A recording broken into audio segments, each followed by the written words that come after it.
우리가 이 성경에서 보이는 예수님 따르는 사람들과 내가 관계가 있을까 싶을 때가 있습니다. 그 사람들과 나는 어떤 차이가 있고 또 어떤 가까움이 있는지 한번 생각해 볼 수 있었으면 좋겠습니다. 오늘 말씀은 누가복음에 있는 말씀입니다. 사복음서는 예수 그리스도가 초점이십니다. 그리고 오늘 같이 보는 말씀 이 누가복음에서는 바로 사람으로 오신 예수님을 보여주고 있고 그것이 마태, 마가, 누가에 공통적으로 있는 것이기 때문에 공관복음이라고 합니다. 누가복음에서는 누가는 바로 이방인이고 사랑받는 의사입니다. 유대인이 아니었습니다. 누가가 등장하는 장면은 사도행전 16장 이후에요. 사도행전을 기록한 그 누가는 거기에서 우리가 라고 바울과 함께한 일행으로서 이제 동행하고 있는 것을 보여주고 있고 사도행전 28장을 가면 이제 로마에서 이제 2년 동안 있게 되는 그 시점에 그는 사도행전을 기록한 것으로 보고 좀 더 앞서서 이제 21장에 가면 그 가이사라에서 이제 그 바울이 투옥되게 돼요. 2년 동안.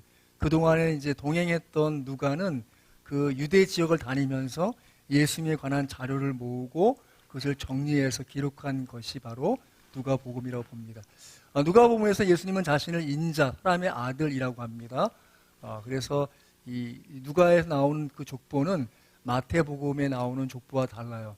마태복음에서는 이 하양식, 아브라함과 다윗의 후손, 예수 그리스도의 세계라 하고 하양식으로 기록되어 있다면 누가복음에서는 예수님으로부터 출발해서 마리아, 그러니까 어머니계의 모친계의 족보로 상향식으로 올라가서 그 끝에 아담이 드러남으로써 결국 예수께서는 모든 인류와 직접적인 연관성이 있음을 보여주기 위해서 기록된 책이 누가복음입니다. 누가복음에서는 바로 예수님의 인성을 강조하고 있고요. 또 영적인 관심을 위해서 그 관심을 갖고 있는 이방인들을 초점해서 기록하고 있음을 볼 수 있어요. 굉장히 합리적인 논리적인 것들을 많이 볼 수 있습니다. 또 인간이시고 또 위대한 인간이실 뿐만 아니라 인간 그 이상의 예수님에 관해서 순차적으로 볼 수 있습니다. 누가복음 내용 전개를 본다면 바로 그리스도께서 오셨다. 그리고 그리스도께서 가셨다는 것을 볼 수 있어요. 예수님의 탄생, 또 어린 시절, 예수님이 증거하신 것들, 그리고 변화산에서 변화되심으로 이제 하늘의 이 언약된 구약의 예언과 율법을 성취하신 자로서의 변화를 보이시고 또 유대 땅에 전도하시죠. 그리고 부활 승천하십니다. 그래서 예수님도 성장 과정을 거친 것을 볼 수 있습니다. 오늘 주보에 써있는 컬럼을 보셨습니까? 우리 김정자매에게 부탁했더니 아주 잘 썼어요. 정말 훌륭해요. 신앙은 어떤 계기가 있고 성장이 있는 거예요. 이제 아마도 더 신앙이 성숙할 것으로 보입니다. 여러분, 신앙의 성숙함과 미숙함의 차이는 뭘까요? 성숙과 미숙의 차이는 뭐죠? 우리가 어떤 사람 보면 성숙하다고 보고 어떤 사람은 미숙하다고 합니까? 우리가 뭐 아이를 생각하면 되죠.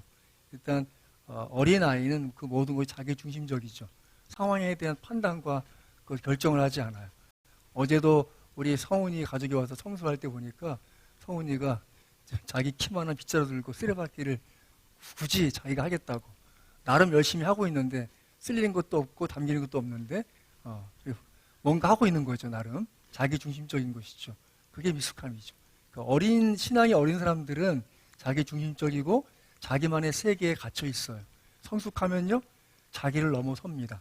자기 문제가 있음에도 불구하고 그 문제에 갇혀 있지 않고 다른 사람을 돌보고 다른 사람의 신앙 성장에 관심을 가지고 그 일에 참여하고자 하는 사람들, 그 사람들이 성숙한 사람들이죠.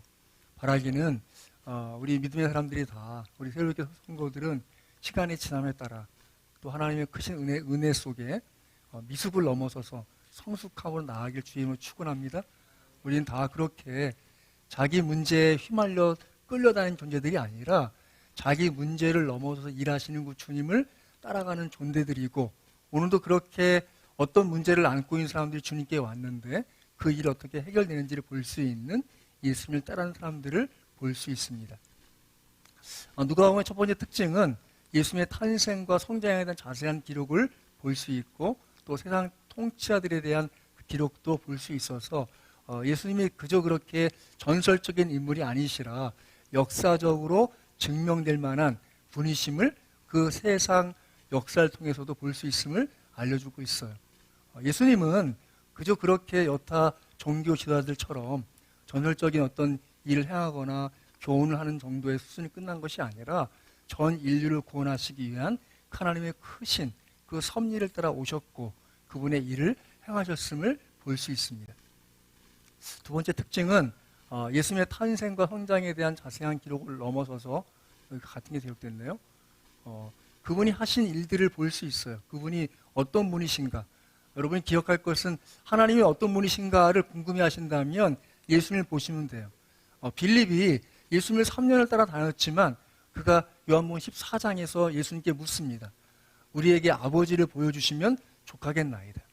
하나님 한 번만 좀 보여주시죠, 예수님. 이라고까지 사정을 한 것이죠. 예수님 말씀하십니다. 나를 본 자는 아버지를 보았거늘 어찌하여 나더러 아버지를 보이라 하느냐.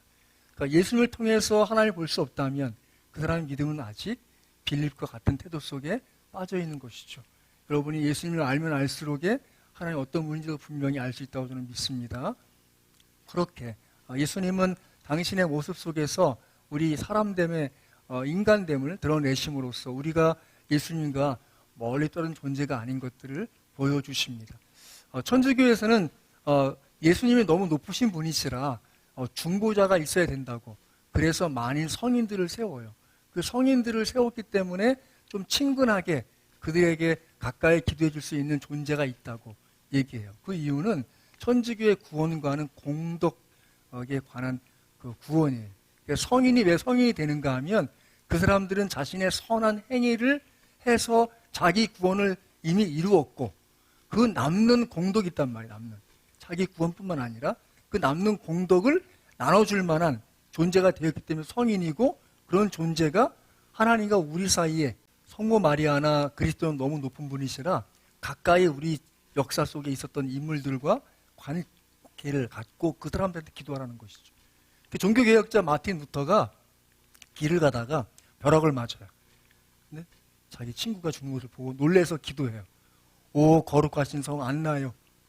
나를 도우소서. 왜 그렇게 다급한 순간에 거룩하신 성 안나를 찾는가 하면 루터의 집안은 광업을 하던 집안이에요. 그런데 그 성 안나는 그 당시에 통틀에 따르면 이 광부를 돕는 성인이에요. 그러니까 광부의 자식인 자기는 그 성 안나를 통해 기도해야 된다고 믿었고 그렇게 기도한 것이죠. 그리고 이제 수도원에 내가 이제 수도사가 되겠습니다 결심하고 수도원에 가게 돼요. 그래서 수도사가 되어서 그가 구원을 이루고자 열심히 선행을 하지만 자기 안에 그 죄에 대한 죄책을 씻어낼 수 없는 것들을 봐요. 심지어 그 당시에 로마에는 예수님이 친히 오셨던 그 십자가의 길에 놓여 있었던 계단을 옮겨 놓았다는 그 계단이 있었어요.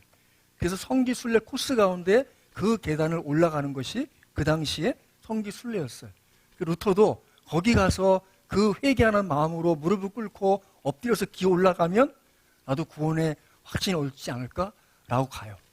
하지만 그가 무릎이 아파가면서 참고 기어서 그 계단을 올라갔는데 계단 시작이나 끝이나 다를 바가 없는 걸 느끼고 크게 실망하고 돌아와요. 그리고 그는 성경을 읽게 되죠. 성경을 읽으면 드디어 로마서 1장 16, 17절 읽고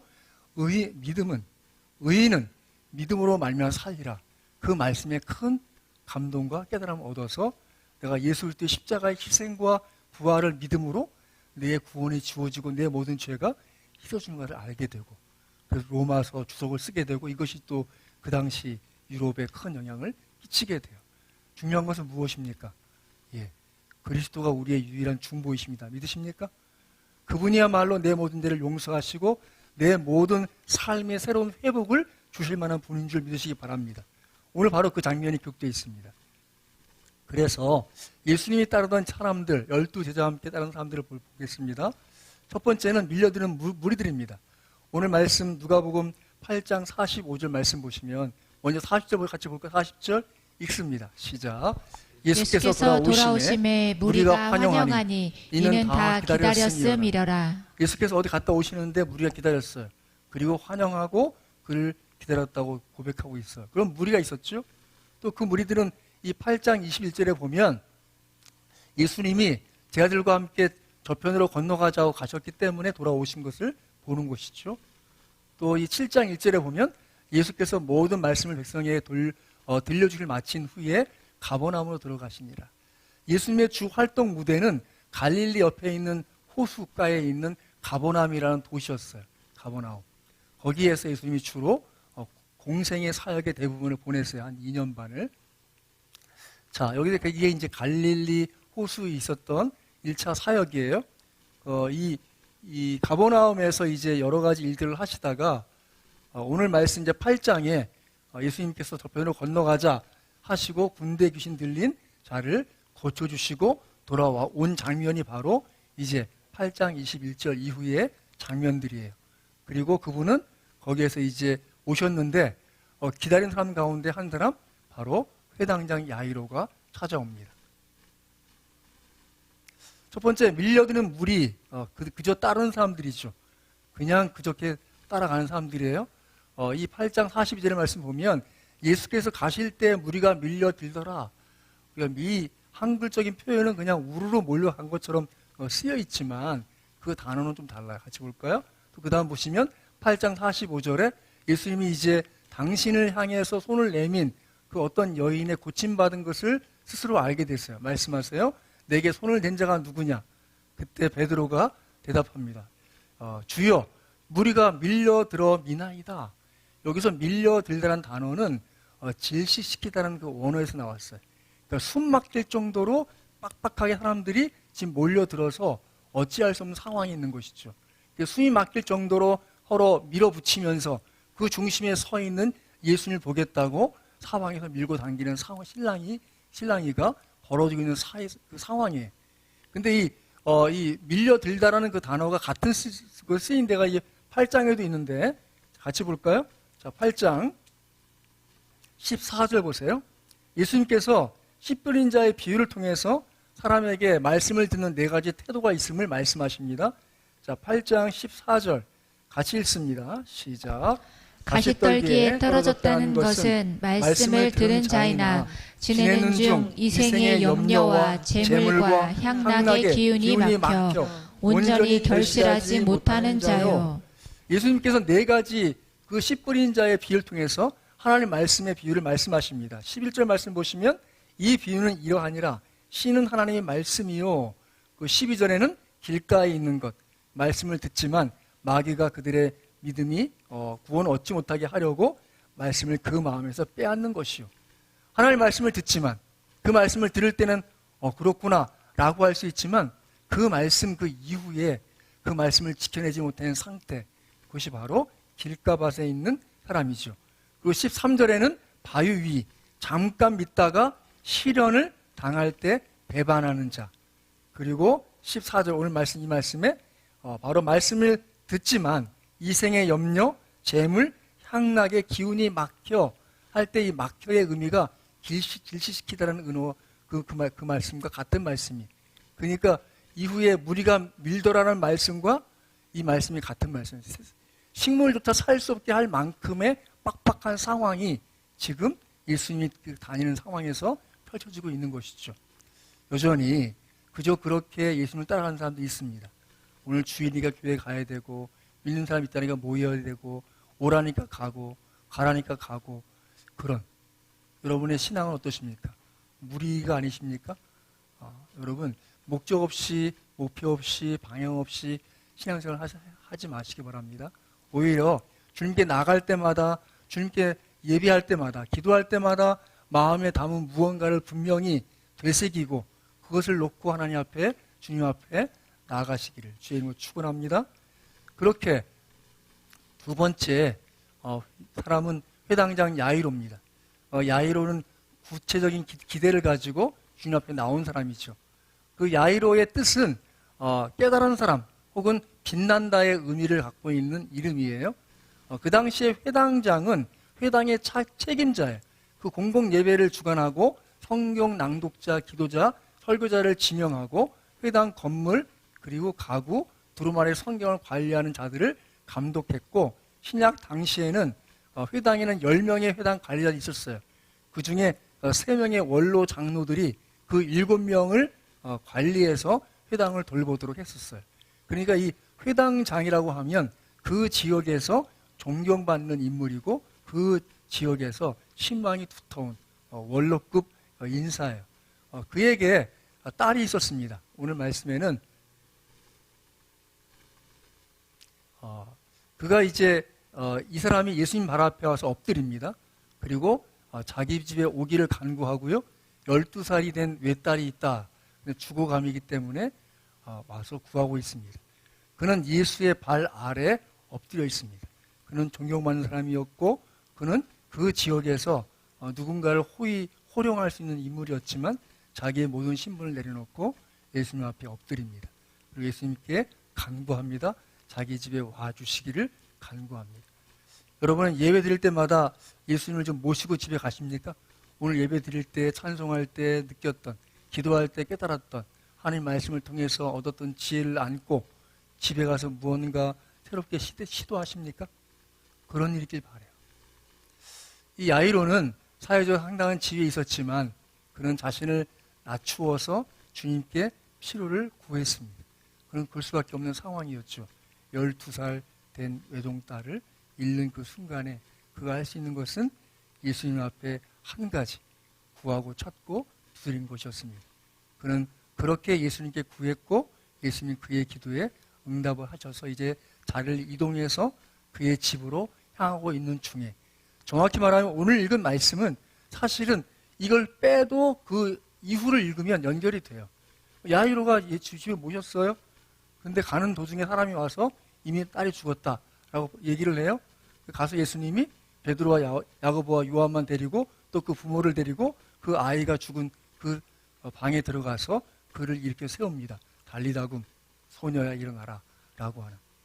근데 그 중간에 목적도 없고 방향도 없이 그냥 막무가내로 찾아온 이 한 여인이 있었습니다. 여러분은 어떤 사람입니까? 앞서 얘기했던 그냥 흘러가듯이 따라가는 사람입니까? 아니면 다급한 필요 때문에 예수님께 나와서 구하는 사람입니까? 누군가를 향해서 나아가고 있는 예수님을 붙들어 세울 만큼 다급하게 예수님께 찾고 구할 만한 믿음을 갖고 나온 사람입니까? 12년을 앓던 여인이었습니다. 이 여인은 믿고 시도하는 바가 있는 사람이에요. 그러니까 이 12년이라는 이 의미가 어디 또 이렇게 상충이 되는가 하면 앞서 야이로의 딸도 12살이에요. 12살. 이 여인도 12년 동안 혈루증을 앓던 여인이. 혈루증은 뭐냐 하면 월경과 무관하게 불규칙적으로 출혈되는 증상이에요. 그런 출혈이 있는 병이 혈루증이에요. 이 여인은 이 다른 복음서에 보면 많은 물질을 허비했다. 많은 의원들에게 그 물질을 허비했다고 되어 있어요. 아마 그 고치려고 많은 의원들을 찾아다니고 했지만 아무런 소득이 없이 이제 길 가는 예수님, 그 무리에 떠밀려가고 있는 그 예수님 앞에 나아가고 있는 것을 볼 수 있습니다. 그 여인은 이렇게 마가복음에 기록하고 있어요. 이는 내가 그의 옷에만 손을 대어도 구원을 받으리라 생각함이로라. 이 여인이 지금 예수님을 향해 나갈 때 그 옷가에 손을 대어도 구원을 받으리라는 그 생각이 있었단 말이죠. 여러분 예배할 때 어떤 생각으로 나오십니까? 오늘 예배로 여러분의 개인적인 또 가정적인 여러분이 하고 있는 사업에 어떤 변화와 어떤 새로운 모멘텀이 어떤 계기가 주어질지에 대한 기대가 이시 나왔습니까? 시간 되었으니 오늘도 가서 예배해야지 하고 나왔습니까? 예수님께 나올 때 그 마음에 이는 그의 옷에만 손을 대어도 구원을 받으리라. 내가 이 예배에 나와서 찬송만 불러도 기도만 드려도 주의 말씀을 들어도 그러면 주님이 내 영혼에 내 인생에 우리 가정에 우리 교회에 하실 일이 있으리라 라고 믿으시기 바랍니다. 매번 기도할 때마다 찬송할 때마다 생각함이 있어요. 생각함이. 왜 우리 교회는 이 주보 컬럼을 강요할까요? 우리 주보 컬럼 쓰라고 했더니 안 나오는 사람도 있어요. 여러분, 제가 우리 교회 목회자고 여러분을 영적으로 지도하는 지도자이긴 하지만 제 생각이 100% 옳지 않다고 늘 생각합니다. 동의하시죠? 거꾸로 여러분이 여러분의 생각을 저버리고 제 생각만 따라오는 것은 아니지 않습니까? 그러면 여러분에게 믿음을 주신 우리 주님은 여러분에게 여러분만이 갖고 있는 그 생각을 분명히 주님께로 향하여 드러내기를 원하시니 믿으시기 바랍니다. 그러면 평소에 여러분의 생각을 좀 글쓰기를 하세요. 글쓰기를. 네?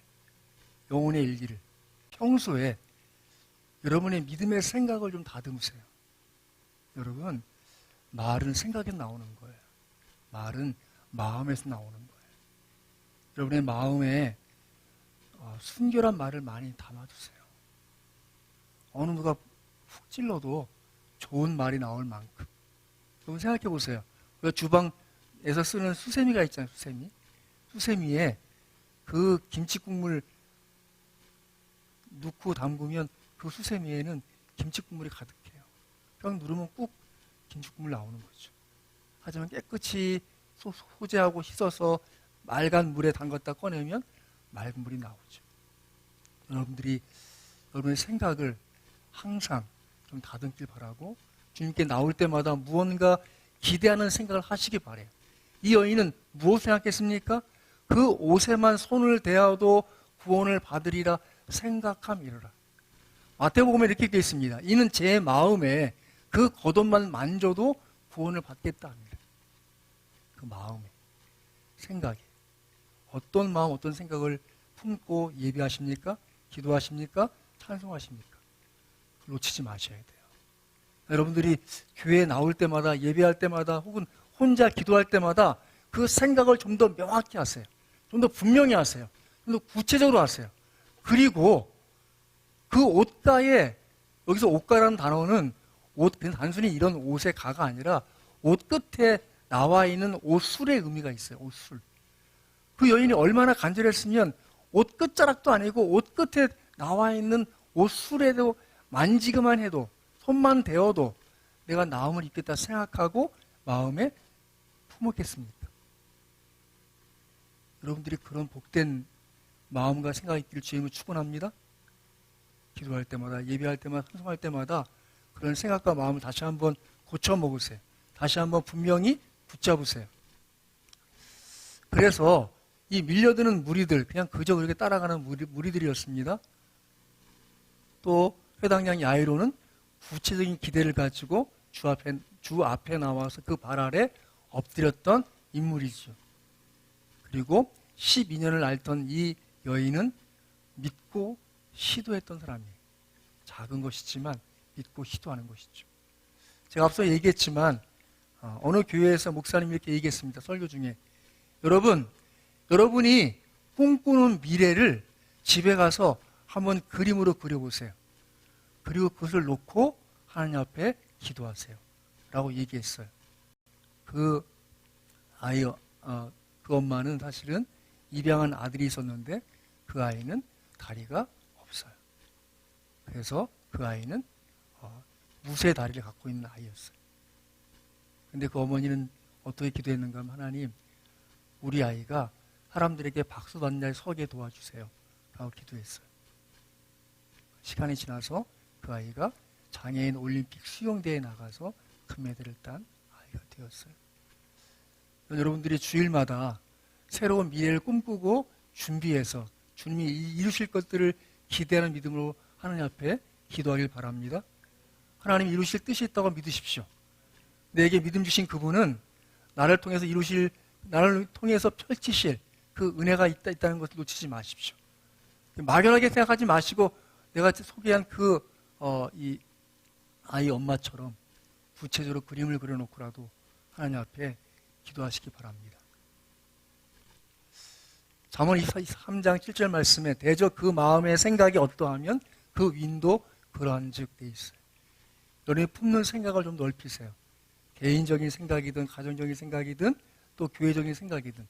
제가 목회에 나갔지만 여러분들이 우리 교회에 좀 더 유익이 될 만한 생각이 있거나 마음이 있으면, 꿈이 있으면 저한테 제안을 해주세요. 제가 그 풀만큼 마음의 그를 넓혀 보겠습니다.